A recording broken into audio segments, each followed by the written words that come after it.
Hey, my reactors, I'm back with the woman of the Bible, the woman of Samaria. Her character looked down upon by the Jews because she was Samaritan and disdained because of her many romantic leisures.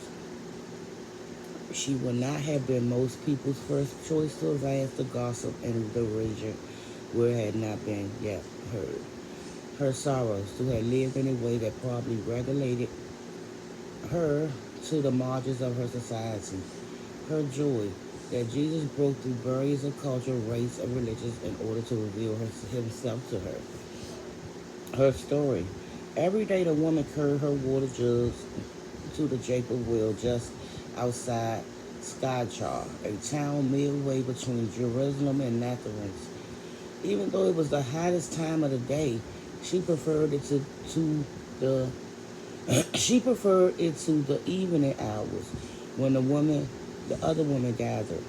How tired she was of their wagging tongues. Better the scorching heat than their sharp remarks. She was surprised, however, to see that today someone had already arrived at the well. A Jew from Galilee, by the look of him. At least she had nothing to fear from his tongue, for Jews then did their best to avoid Samaritans, despising them as half-breeds who worship not in the temple at the Jews' room, but at the shrine on Mount Gerizim. For once she was glad to be ignored, grateful that men did not address women in public, not even if they were married to them. Wow. But as she approached the well, the man startled her, breaking the rules she had counted on to protect her. "Will you give me a drink?" he asked. What kind of Jew was this, she wondered. Certainly not a Pharisee, or he would have taken a long way around Samaria to get to Galilee. With a toss of her head, she replied, "You are a Jew, and I am a Samaritan woman. How can you ask me for a drink?" But he wouldn't be put off. If you knew the gift of God and who is it who it is that asks you for a drink, you would have asked him, and he would have given you living water. "Sir," she replied, "you had nothing to draw with me, and the well is deep. Where can you get this living water? Are you greater than our father Jacob, who gave us the well and drank from it himself, as did also his son and his flock and herds? That should have taken him down a notch or two." But the man kept pressing. "Go," he told her. "Call your husband and come back." The last request took the wind out of her. Her quick tongue was so barely able to reply, "I have no husband." "You are right when you say you have no husband," Jesus said. "The fact is, you had 5 husbands, and the man you now have is not your husband. What you have just said is quite true." His words cut her, shaking off the hurt. She tried changing the subject, diverting him by stirring up the old controversy between Jews and Samaritans, asking, "Sir, I can see that you are a prophet. Our father worships on this mountain, but you Jews claim that the place where we must worship is in Jerusalem." Jesus declared, "Believe me, woman, a time is coming when you will worship the Father neither on this mountain nor in Jerusalem.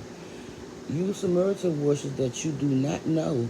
We worship what we do know. For salvation is from the Jews. Yet a time is coming and has now come when the worshipers will worship the Father in spirit and in truth, for they are the kind of worship that the Father seeks." The woman said, "I know that Messiah is coming. When he comes, he will explain everything to us." Then Jesus declared, "I who speak to you am he." Leaving her water jar, the woman went back to the town and said to the people, "Come see a man who told me everything I ever did. Could this be Christ?" Meanwhile, his disciples, who had gone into the town to look for the food, returned and urged him, "Rabbi, eat something." But Jesus replied, I have food to eat that you know nothing about. Dodge, counter dodge. Nothing the woman said would keep Jesus at bay.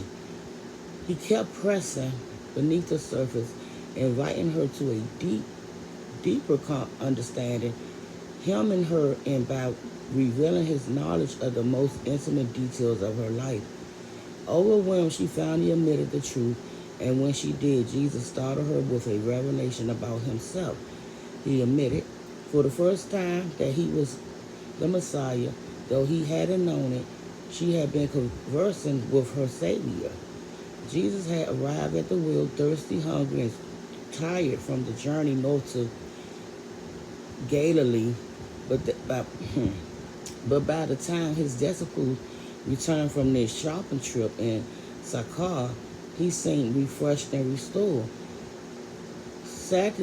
saturated by his encounter with the woman. She, in turn, who was deeply affected by him, that she had exclaimed to whoever would listen, he told me everything I ever did. And at the Samaritan urging, Jesus stayed on for 2 days, and many came to believe, saying to the woman, we no longer believe you just because of what you said. Now we have heard for ourselves, and we know that this man really is the Savior of the world. And y'all, I will be back soon with another segment of Woman of the Bible. I'm Ariatis.